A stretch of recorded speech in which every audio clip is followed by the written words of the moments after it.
And welcome back to Stanny Boy Reviews. I'm your host, Stanley. Thank you so much for taking the time to check out my channel and to talk about your favorite horror films and my favorite horror films. Unless you don't like horror films, then what the f*** are you doing here?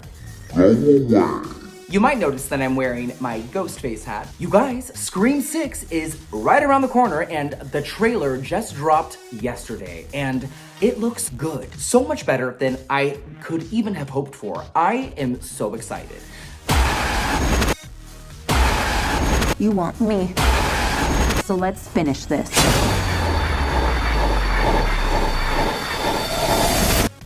Last week, we talked about the new theatrical release, Megan. Today, we are going to talk about another new release. And speaking of Scream, it was written by Kevin Williamson. Not only did he write it, but he also produced it. So right off the bat, we can just assume that it's good, right?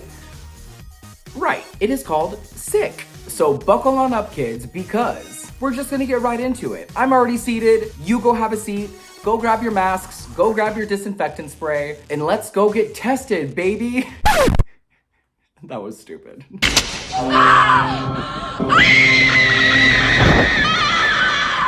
We love Kevin Williamson here at Stanny Boy Reviews. Let's face it, a lot of us were introduced to horror because of Kevin Williamson. He created Scream, and he also created a lot of iconic horror films like The Faculty. He did the screen adaptation of I Know What You Did Last Summer. He wrote Scream 2. He is responsible for a lot of things that we love in the horror universe. And that's just to name a few. So whatever Kevin Williamson is attached to, I usually like, and a lot of people within the horror community usually like too. So when I heard that he was responsible for a new fresh slasher called Sick, you could imagine my excitement. Kevin would be joined in writing Sick with a woman named Caitlin Crabb. John Hyam, who directed a couple of those Jean-Claude Van Damme Universal Soldier movies, would be directing, and it would be distributed by both Miramax and Blumhouse. It was filmed in the summer of 2021 in Weber County, Utah, and Sick would be released as a Peacock original in January, just last week on Friday the 13th. Sick has an 88% on Rotten Tomatoes with an audience score of 67%,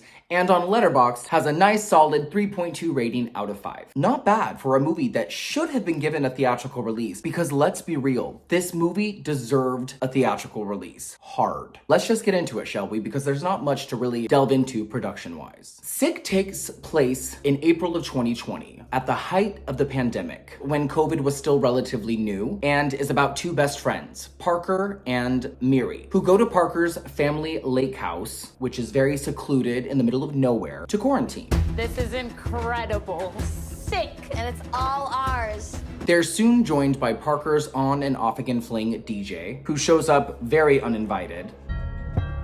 I thought you were spending quarantine alone. And they do what most college kids do. Get high and tell stories by the fireplace, baby! But what they don't know is that a masked intruder is outside, waiting to break in and kill them. Soon they're on the run from this knife-wielding maniac who is thirsty for their blood, and they are trying to make it through the night and stay alive. It sounds like it could be pretty stupid. And it sounds like your basic home invasion thriller that really should have been dumped onto streaming services and not given a theatrical release. I'm here to tell you that this movie was pretty sick.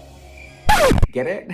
I was impressed by how much I actually liked this. Like I already said, I like anything that Kevin Williamson has his name on. This was no different. It was a very small cast. The characters were very likable. The sprawling lake was the perfect setting for the intense chase scenes that took place. I don't want to sound cliche, but I was legit on the edge of my seat for a good portion of the runtime of this movie. Talk about nail biting! And this movie was only 85 minutes, which I love. And it's not every day you see a movie about COVID specifically. Yeah, sure, we see movies about pandemics and about sicknesses and about diseases and all that stuff, but this movie was about COVID. And thankfully, it wasn't too on the nose. It's about COVID, don't get me wrong. But I was happy that they didn't overdo it. What they gave us was just the right amount, if that makes any sense. Just knowing what time of year it was and knowing that masks were still a vital part of the going-ons took me back in time and made me a little uncomfortable.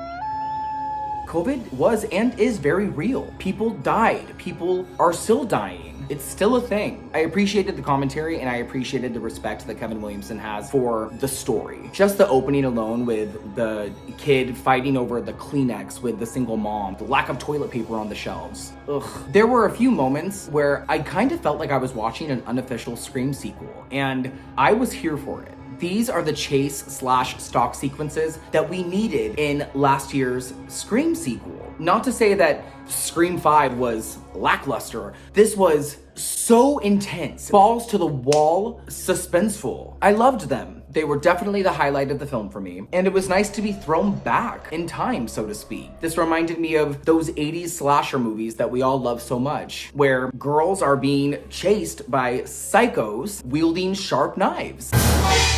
I had a really fun time, and the performances from the two lead actresses only amplified things. Once the adrenaline starts, it doesn't let up, and we are taken on a super jam-packed, high-velocity ride that doesn't stop. And might I add, this movie gets real mean. It gets bloody, there are impalements, there are nasty throat slashes, there are people getting set on fire.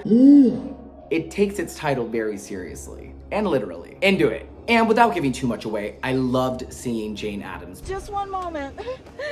Unlock the door! It's been a while since I saw her last. I love her as a character actress. I loved her in The Anniversary Party. I loved her in Little Children. She always has these small, quirky little roles. The part that she plays is so good. It would have been nice to have more of her. I can't let you in. It's not safe. She was fabulous. Do I have any gripes? Yeah, there was a couple little technical things that I'm not really gonna get into. You'll know when you see them. Rapid testing, being available in April 2020. But with that aside, Sick had pretty much everything that I wanted from a horror movie. A great setting, smart characters, a killer who is good with any weapon that he picks up. And while motivation isn't always necessary or super important, to me at least, the motivation here was worthy. I was behind it. And John Hyam directed the out of this movie. There was so much suspense, I wasn't even sure what to do with myself. The part where Parker is on the raft and the killer is underneath the raft stabbing the knife through, classic, so good. So for all of this, on Stanny's Stab-O-Meter, I'm gonna give this 5 stabs.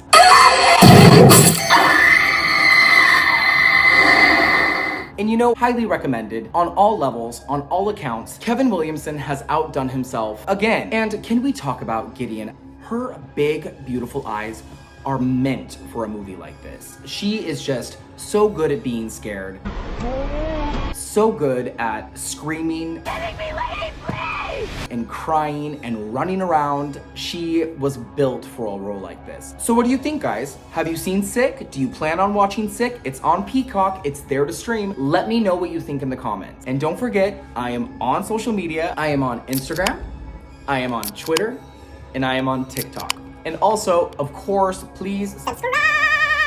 I will be back next week with another review. Stay tuned for that. I will see you soon. Check out this shirt. I mean, come on, out of the closet, you guys. They have all these great shirts lately. I'm gonna go buy the whole damn store. See ya!